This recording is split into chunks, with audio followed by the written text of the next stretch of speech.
It's almost Valentine's Day, and I'm ready to rip your heart out. This is Darkness Prevails, the best place to share your creepy true stories with the world, because this world is a strange one. The end of days is coming, February 14th, the day men forget things and their lives come to an end, the day women's hopes and dreams are crushed, because, like I said, men forget things.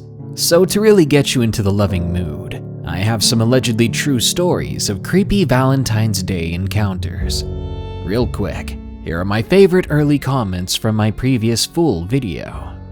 Alexander Moore says, I used to think creepypasta meant pasta that was creepy. Here's an unfun boring fact for you. It comes from the word copy-pasta. The horror community made a pun out of it as creepypasta, and we just see it as creepypasta. Yay, facts.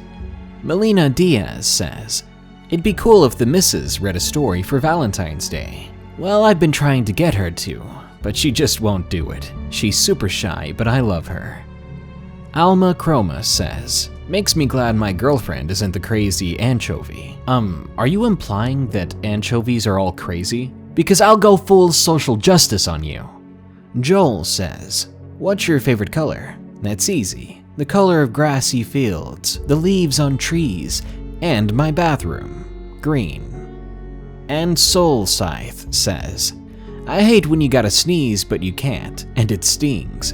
Well, that's a wrap, people. We just heard the scariest story on the planet Earth. For real though, I hate it when my sneezes don't come in threes. They usually do, but then I get that twosome, and it really makes me angry. Now, let's move on to these stories. Before I ask you, will you be my Valentine? Number 1. My Valentine's Day Horror Story. Submitted by We Are One Forever. It was a year ago, on my birthday, which is the same day as Valentine's Day. I live in a small village near a bigger town, where everyone knows each other, and almost no crimes ever happen there. Maybe a small robbery here and there, but that's it. So it was February 14th, my birthday, and I was hanging out with my two best friends, Kate and Peter. I was turning 13 that year, so that made me the oldest out of the three of us. We were watching scary movies, eating popcorn, and just enjoying our time together. You see, the room we were in, it was sort of underground, but the windows were still there, so you could see what's happening outside. It was already pretty dark by then, at 5:30 p.m. My parents weren't home at the time, so I thought, what if we drank a little? It was my birthday after all. Peter wasn't in the mood, so it was just me and Kate. We felt so cool then. I don't remember how many drinks we had, but I was already feeling kind of weird, and we decided to stop. We were only kids after all. A while later, the time was about 7:46, strange things started to happen. First, there was a knocking on the windows. We were sitting our backs facing them, so it was surprising, annoying, and a little creepy to suddenly turn around to see who or what was knocking on the windows. I thought it may have been my grandma's cat messing with something outside, but I didn't see him, so I wasn't sure what it was. A while later, the knocking stopped. We didn't think much about it, since the house is near a forest. At this time, it could have been some animal. After a bit more drinking, the knocking resumed. Now, it was especially loud. We were getting even more scared. Kate suggested that we go investigate it to be sure what it was. Are you crazy? Peter said to us. What if it's a psycho? Don't be such a wimp. Kate replied. I was scared too. Maybe we shouldn't go. It's probably just an animal, I said to them, and we continued watching our movies. I'd like to note here that it made me more creeped out that Peter, who hadn't been drinking at all, was also hearing these knocks. For a while, nothing else happened besides the knocking. I don't remember what I was doing, but at one point I looked back at the window, and what I saw I still remember to this day. It was a man. He was peering down and looking into the window. He would have to be laying on the ground to see inside, but there he was. It looked as if he was doing just that. I looked back at him, and when I saw his eyes staring back into mine, I screamed. He just continued looking at us, like I haven't noticed him staring. I was so frightened, but Kate and Peter seemed so calm. Kate asked me quietly, "Is the door locked?" I said, I don't know. There are 3 doors in this house, and I had to go lock them all. I told Kate to call my parents while I did that, and ask them what we should do. We were children. We had no idea what we were supposed to do in this situation. The man just kept staring through the window, not caring that we knew he was there. At one point, because he didn't really move, we thought that maybe he wasn't alive. My parents said that they were on their way home, and my father told me to stay together and stay safe. We all sat on the sofa together, watching and waiting. My parents were about a 20-minute ride away from our house. It was after 10 minutes when we realized the man was gone. He was no longer lying down and peeking inside at us. No, we were beyond terrified still. I called my dad and he told us that they would be home very soon and that the police were on their way as well. About 2 minutes later, we started to hear sounds coming from upstairs. And what happened after that moment, it was a blur. I remember Kate started sobbing and Peter was holding on to us tight. The man was in the house, and it sounded like he was walking around with heavy metal boots. We could hear his every step, and he sounded like he weighed a ton. He just walked about the house. I tried to tell myself that it wasn't happening, that we were going to be fine, and that my dad would be here soon with the police to protect us.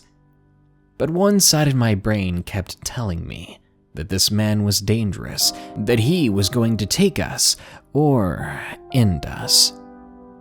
That's when we heard police cars pulling up, and we were more than relieved. I cried with happiness.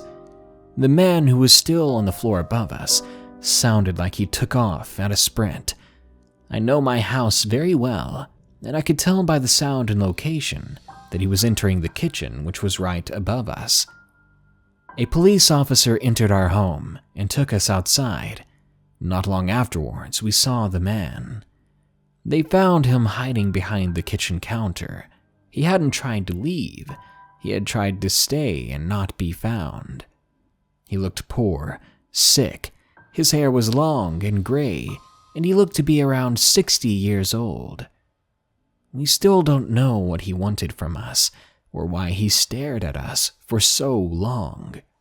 Me and my friends still remember this event, and we never stay home alone at my house without locking each and every door. Maybe it is better to have a date ready on Valentine's Day, because at least you can be out in the public, around other people at a restaurant or something, and not home alone, waiting for some creeper to come watch you through the window.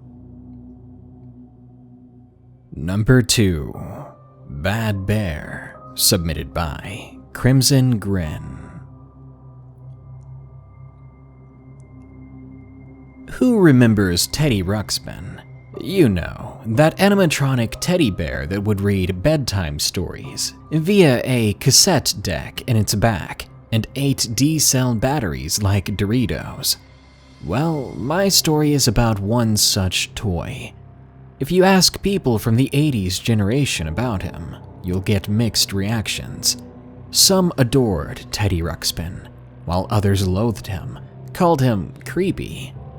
Me, well, I got to experience Teddy Ruxpin in both lights. I was 6 years old, and all I wanted for Christmas was that bear. Unfortunately, he was a popular buy, and my mom missed out on his purchase. I ended up with a remote-controlled car and a demeanor that screamed disappointment. Mom tried to get him for my birthday, but my day of uterine liberation falls 13 days after Christmas, and he was still a hot commodity. It wasn't until the weekend of Valentine's Day where my luck would change. You see, for Valentine's Day, my babysitter had a bad breakup with her boyfriend, and she began to get rid of all the things he had purchased for her. She let my mom in on the fact she had a ruckspin, and ended up just giving it to her. You could probably guess by now that my eyes lit up like a proverbial Christmas tree when I saw that bear sitting on the couch on Valentine's Day when I came home from school. Little did I know, it would turn out to be the absolute worst and most horrifying gift I would ever receive, let alone a Valentine's Day gift. He went everywhere with me, did everything with me, and was without question my favorite toy. And then it happened. My mother was working on polishing some old furniture in the garage, and she left for a short period of time, only to come home to an inferno. The fire burned the garage to the foundation and took the kitchen and back bedroom with it. As far as I knew, my beloved toy was now an incinerated gremlin parked in the decimated parking bay. My 6-year-old heart sank, because not only had I lost my favorite toy, I'd lost my home. The culprit was faulty wiring in the light hanging just over the counter my mother rested the polished soaked rags upon. The bulb had apparently popped and proceeded to set the rags ablaze. Fast forward 7 years. I was 13 and my grandmother was having an attic sale. I was helping move things to the front yard when my uncle lugged a heavy metal military-style footlocker down the attic steps. He lost his grip and it careened downward, crashing hard upon the landing. Thankfully, though, nobody was hurt. That thing weighed well over 100 pounds, and had it hit someone, it would have severely injured, if not completely ended the life of someone if they had been in the way. My mom came in to inspect the commotion, and her jaw dropped when she saw the trunk. It had been in our garage at the time of the fire. She called me into the house, and when I came in, she was holding my old Teddy Ruxpin. Somehow, he was virtually undamaged by the fire, as were the random mishmash of photo albums and He-Man toys in the chest. I turned him on happily and pressed play. He began to tell the story on his cassette tape. He still worked. Now I was 13 and had long outgrown the need for a bedtime story, but the nostalgia was still there, and I still had a purpose for my Teddy Ruxpin: pranking. I rushed to my room and went through my tape collection, eventually setting on a heavy metal mix that featured Slayer's Raining Blood.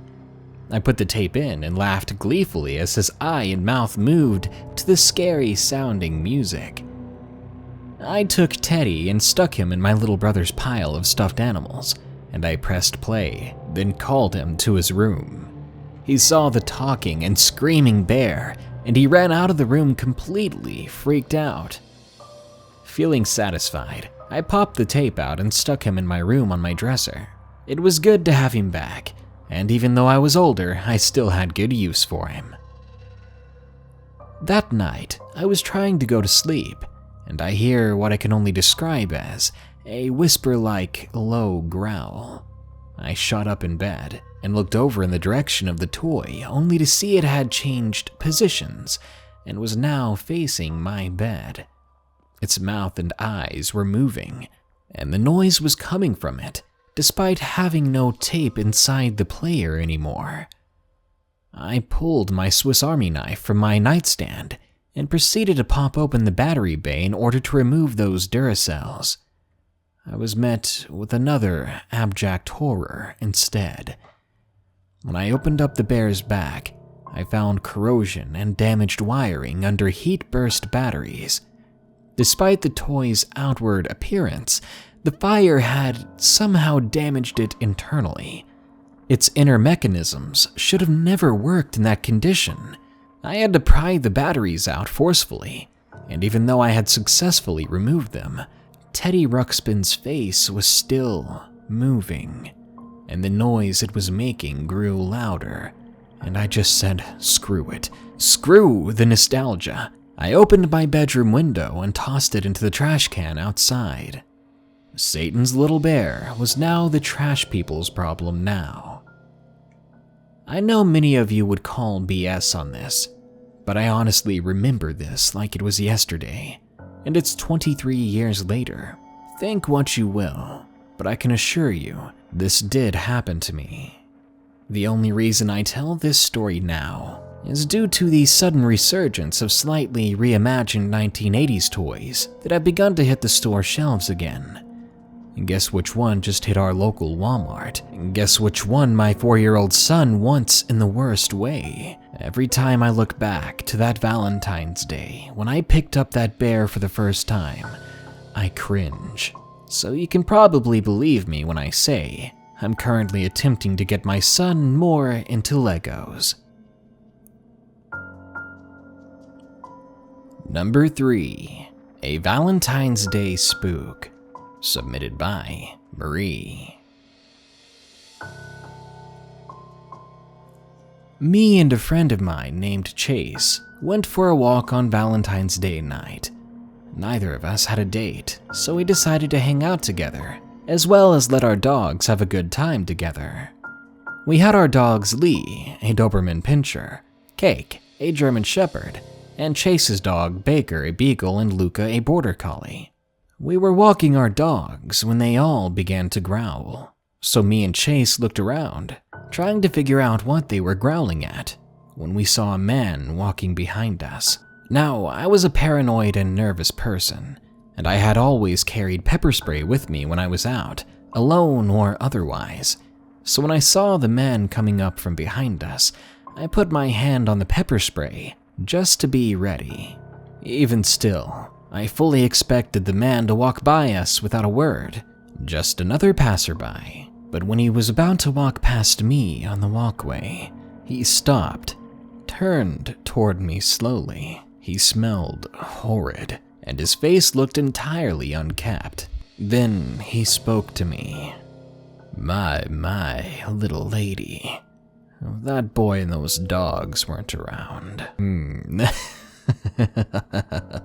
I would have my way with you.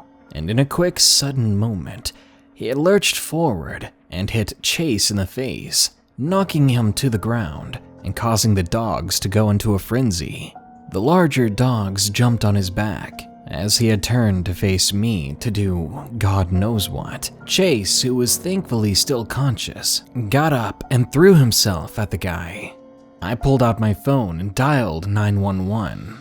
The guy was arrested, and the short but intense horror story we had just experienced was over. I don't know what his problem was, if he really wanted to hurt me, or if he wanted a reason to be sent to jail. Well, he got one.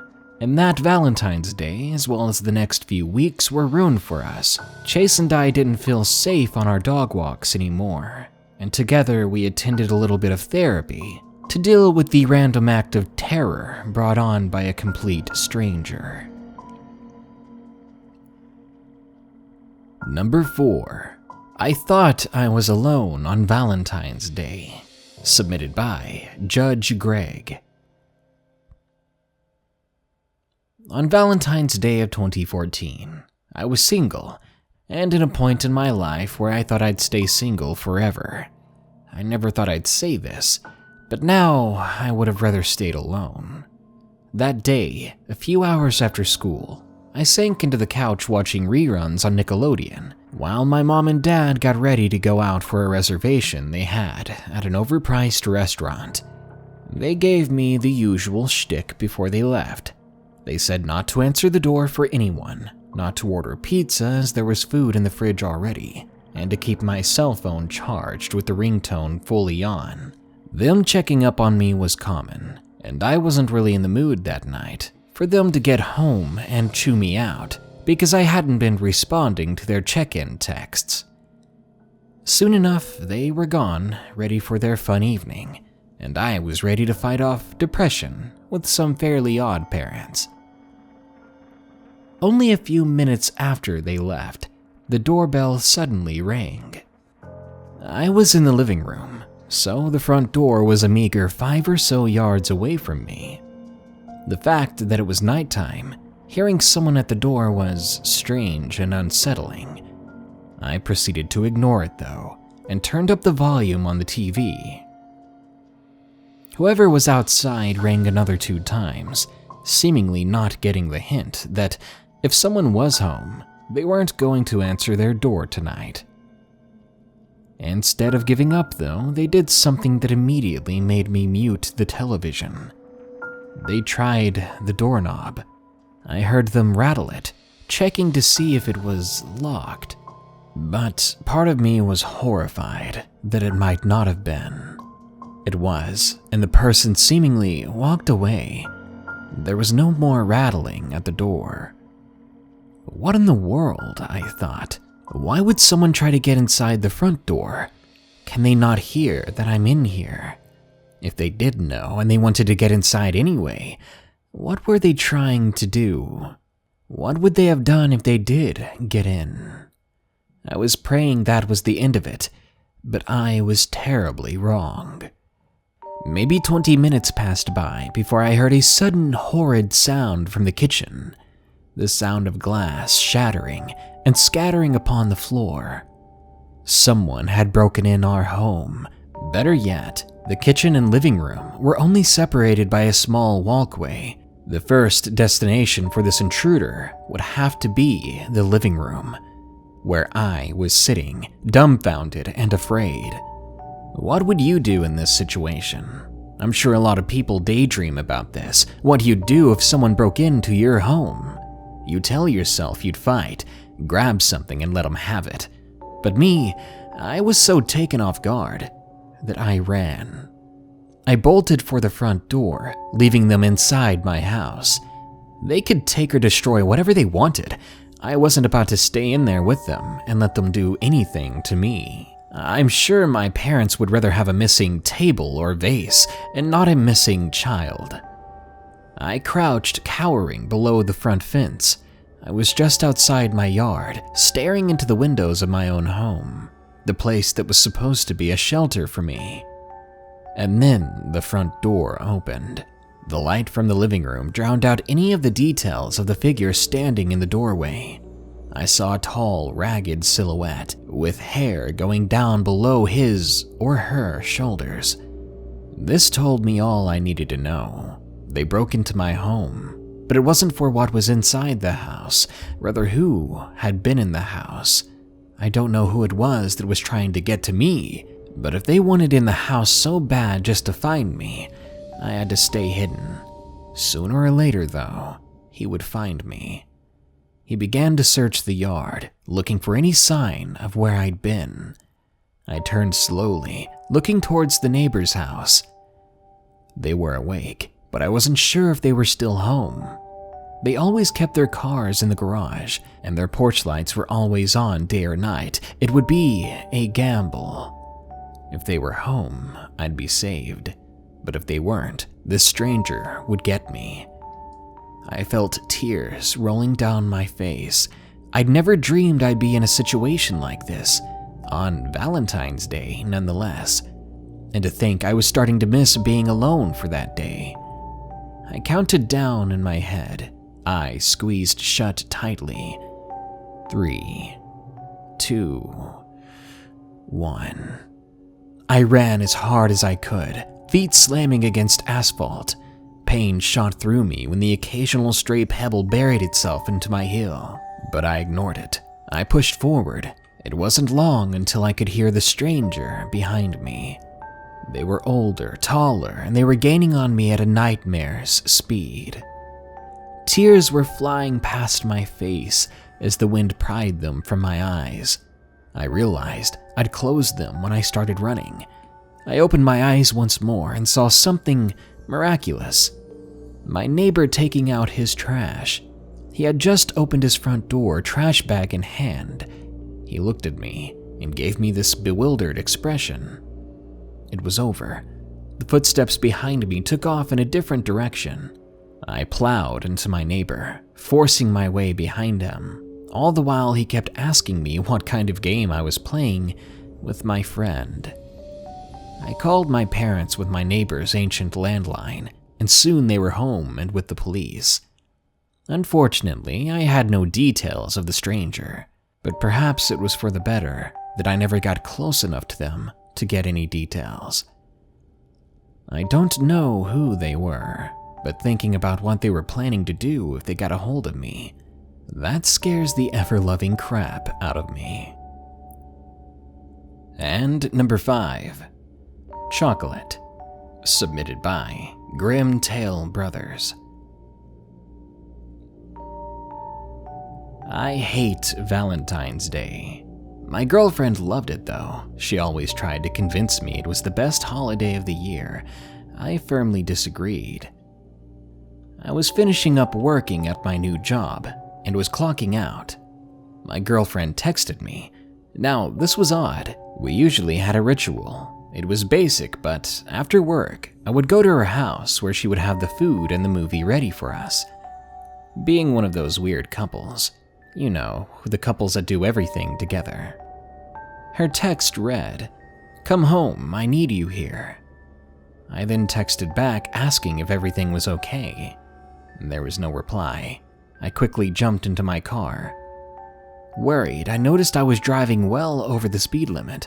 Then I hear the texting alert from my phone. She had texted me again, and she said in all capital letters, "Please help me." I gripped my phone tighter, and I drove as fast as I could. A couple of minutes later, I get another text, and they became consistent. They all said, "Help me." I called 911. They dispatched a patrol unit to the location of my girlfriend's house, but I kept driving. I knew I would make it way sooner than the cops would. So I arrive at my girlfriend's house. I ran upstairs, and what I saw confused me. Lying there under the blankets on her bed, she looked like she was sleeping, taking a nap. I steadily and quietly made my way over to the side of her bed where she was lying down. Then I see a note placed neatly on the nightstand with what seemed to be a small box of chocolates, which most were missing. I opened the note. It read, "Happy Valentine's Day, hun. I hope you like the chocolates." Why did she buy me chocolates? I hated chocolates. I shrugged it off as unusual, but whatever. I carefully yet nervously removed the blanket from her body. As I do, I see my girlfriend's face is blue. I realized at this point she had choked on one of the pieces of chocolate. Like whispers in the wind, I can hear sirens. They were coming. I did all I could think to do. I rolled over my girlfriend and tried to start CPR on her. She wasn't breathing. I was praying the medics could revive her. I remember tears streaming down my face, landing on her skin, and then I prayed that she still had a pulse. This may not be horror in the sense of some of these stories, but to find your significant other unconscious one day and supposedly gone, it's a very terrible feeling. My girlfriend did survive. She and I are fine and happy together today. But I do have to say this. I hate Valentine's Day.